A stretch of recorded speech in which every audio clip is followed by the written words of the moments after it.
नमस्कार। मुंबई से फिर एक बार आपके सामने मैं हूं रविंद्र जैन, देश और जनता के हित में सदैव तत्पर बात करने वाला आपका अपना।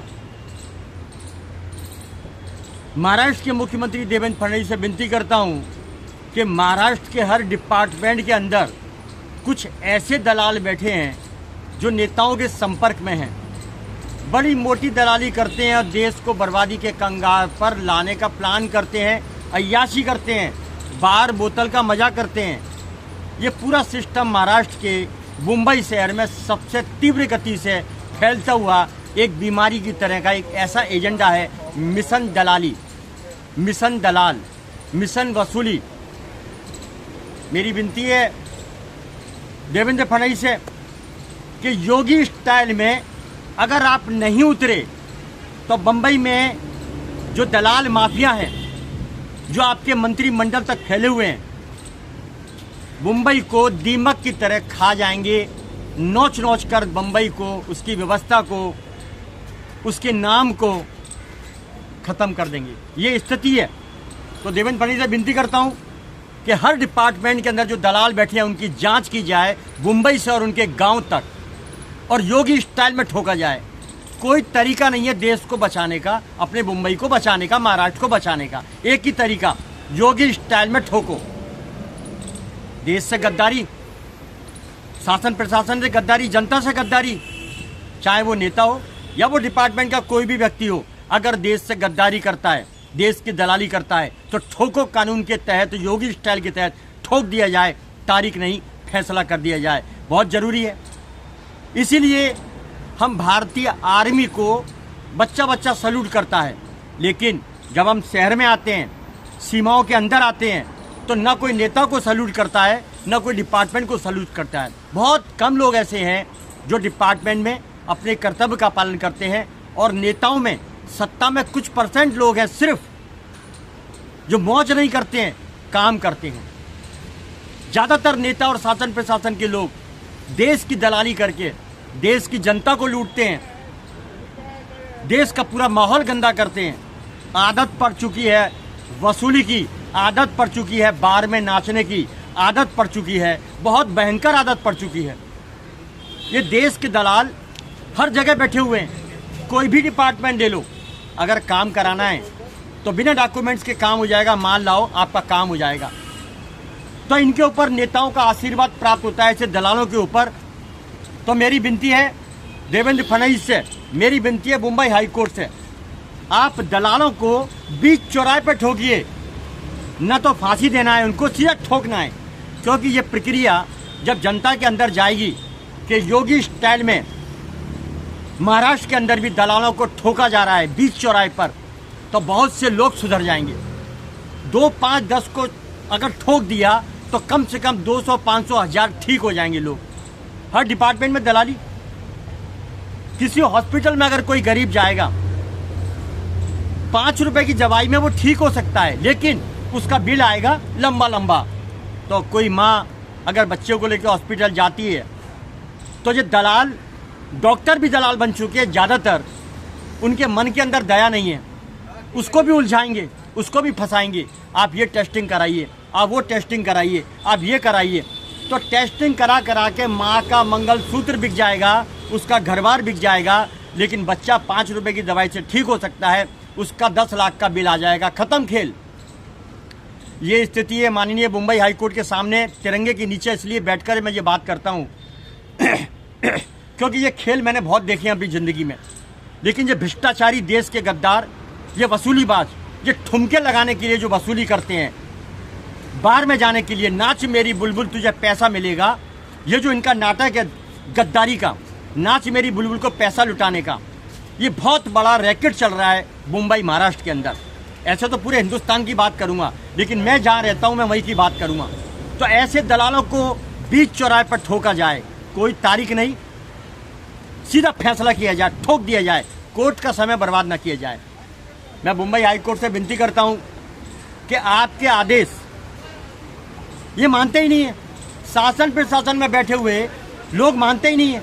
आपने आदेश दिया है और बार बार आदेश दिया है कि जनता के फुटपाथ खाली किए जाएं, जनता को चलने का जो रास्ता है वो जनता को चलने दिया जाए, वहाँ पर फेरी वालों के कब्जे ना हो। मजे की बात तो ये है, कोई भी डिपार्टमेंट 2 दिन काम करता है, उसके बाद फिर वसूली में लग जाता है। मैं आपको कोई भी वीडियो ऐसा बताना नहीं चाहता हूँ, किसी के पेट पर लात नहीं मारना चाहता हूँ, लेकिन ये कर्तव्य का सौदा करते हैं 50 रुपये में, 500 रुपये में, 5,000 में, 50,000 में, 5 लाख में, खुला, ये खुला सौदा होता है।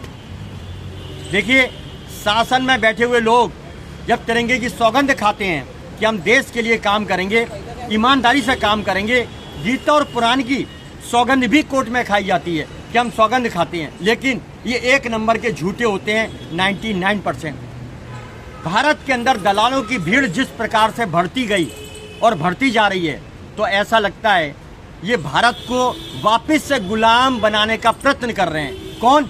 हमारे देश के नेता, प्रांत के नेता। सत्ता पर किस लिए आते हैं? हम आपको बताते हैं सत्ता पर किस लिए आते हैं। इनके बाप दादाओं ने कभी खाने का देखा नहीं, इनके बाप दादाओं ने कभी गाड़ियों में घूमना देखा नहीं, इसीलिए ये अय्याशी करने, सत्ता का दुरुपयोग करते हैं। पैसा तो जनता का है, लेकिन दुरुपयोग करते हैं, क्योंकि हमारा सिस्टम ऐसा है। सत्ताधारी को सब सुख सुविधाएं मिलेगी, वो काम करे या ना करे, वो बेशक दलाल हो, लेकिन उसे 2 गाड़ियाँ, 50 गाड़ियाँ, हेलीकॉप्टर की सुविधाएं और 2 उसके सिक्योरिटी गार्ड, सब सुविधाएं मिलेगी। 24 घंटे घर पे उसके बाहर खड़े रहेंगे। मेरे को समझ में नहीं आता है, जनता खुलेआम घूमती है, जनता को न्याय मिलता नहीं है, और ये बैठ के डकैती करते हैं, गुंडागर्दी करते हैं, पूरे हिंदुस्तान को खाने का काम करते हैं, वसूली का काम करते हैं, बैठ के फ़ोन करते हैं। ड्रग्स माफियाओं से इनके संबंध है, तो इनको सुरक्षा दी जाती है। बड़ा दुख का विषय है। अगर ईमानदार हैं तो निकलिए आप, बिना सुरक्षा के क्यों नहीं निकलते हैं? जनता की जान खिलवाड़ में बैठी हुई है, जनता की जान जोखिम में है। देखिए, हम आपको फिर बता देना चाहते हैं, हर फुटपाथ पे कब्जे कहाँ पे नहीं होंगे? हाई कोर्ट के बाहर कब्जे नहीं होंगे, मंत्रालय के बाहर कब्जे नहीं होंगे, राजभवन के बाहर कब्जे नहीं होंगे, किसी पुलिस स्टेशन के बाहर कब्जे नहीं होंगे। क्यों नहीं होंगे? क्योंकि बहुत बड़ा रैकेट चलता है। अगर वहाँ पर बैठ गए गलती से, तो सब कपड़े खुल जाएंगे कि कौन कौन दलाल शामिल हैं इसमें। इसीलिए जनता के चलने की जगह पर कब्जे कराए जाते हैं, और ये कब्जे करोड़ों की तादाद में, करोड़ों की तादाद में। इसका बाप कौन है? इसका असल बाप होते हैं 2-3, जो हजारों की तादाद के अंदर इनको इकट्ठा करते हैं। एक एक थैला पकड़ा देते हैं, जाओ स्टेशन घेर लो, फुटपाथ घेर लो, बैठ जाओ, हम तुम्हारे पीछे बैठे हैं, बस हमें माल लिए जाओ।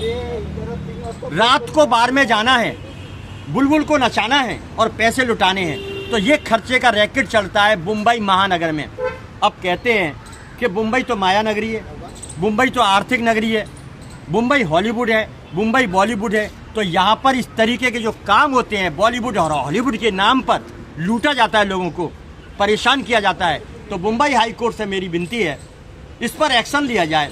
इसमें नेताओं के फंटर और बड़े अधिकारियों के फंटर, पूरा रैकेट शामिल है इसके अंदर। मुंबई हाई कोर्ट को पूरी बात पहुंच नहीं पाती है, और जो डीसीपी, एसीपी या कोई बड़े अधिकारी हैं जो देश के लिए काम करते हैं, उन तक इनके लोग बात ही नहीं पहुंचाते हैं। नीचे सब रैकेट, सब चक्कर घुमा लेते हैं, मोटी वसूली करके सेट हो जाते हैं। अब देखिए, जनता बताएगी कि कहां पर ड्रग्स के काम हो रहे हैं, और बैठाने वाला कौन? अधिकारी लोग, शासन प्रशासन में बैठे हुए लोग। उसके ऊपर हाथ किसका? नेता का।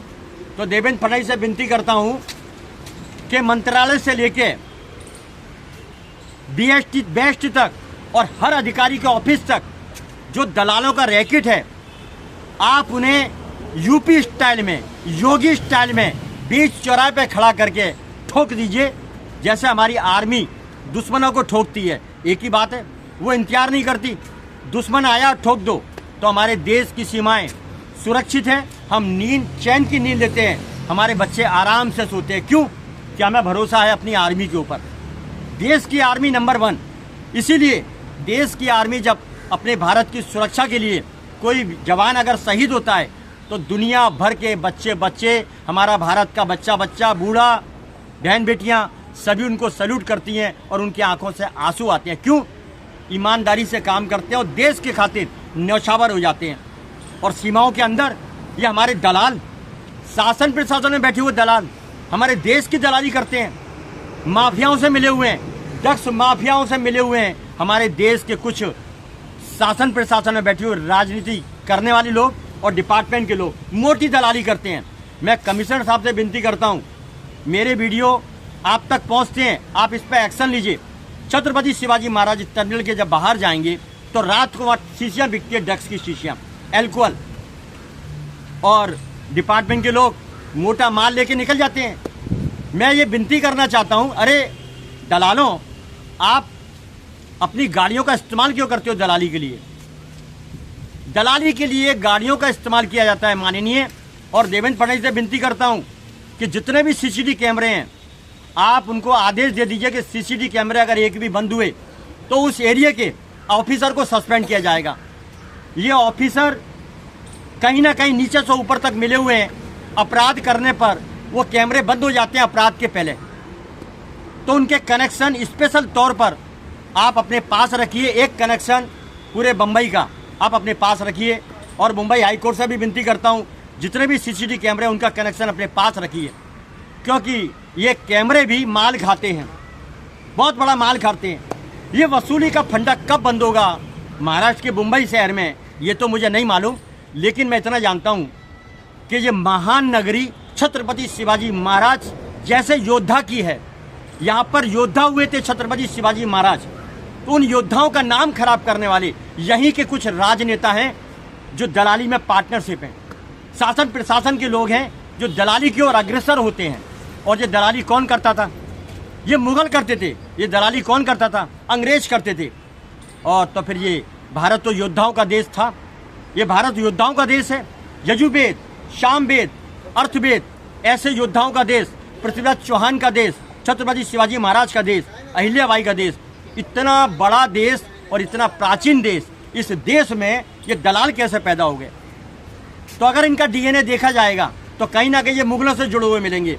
मैं विनती करता हूं देवेंद्र फडणवीस से, आप वास्तव में एक मजबूत व्यक्ति हैं और लोगों ने आपके अंदर योगी आदित्यनाथ का एक चेहरा देखा है।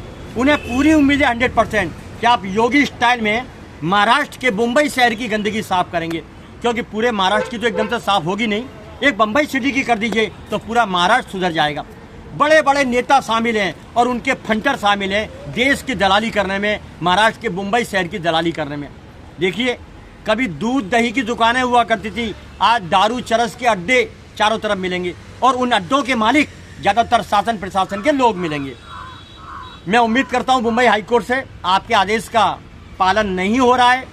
फुटपाथ 2 दिन खाली रहते हैं फिर भर जाते हैं। ये बड़ा बेइज्जती का विषय है मुंबई हाईकोर्ट के लिए, और ये बड़ा बेइज्जती का विषय है यहाँ के सीएम के लिए कि आपके आदेशों का पालन नहीं किया जाता है। मेरी विनती है, भारतीय जनता के अंदर विश्वास बना के रखिए और ऐसे दलालों को सीधा ठोकिए जो आपके आदेशों का पालन नहीं करते हैं। बस इतना ही काफ़ी है। फिर आऊँगा नए विषय के साथ। मैं हूँ मुंबई से रविंद्र जैन। जय हिंद।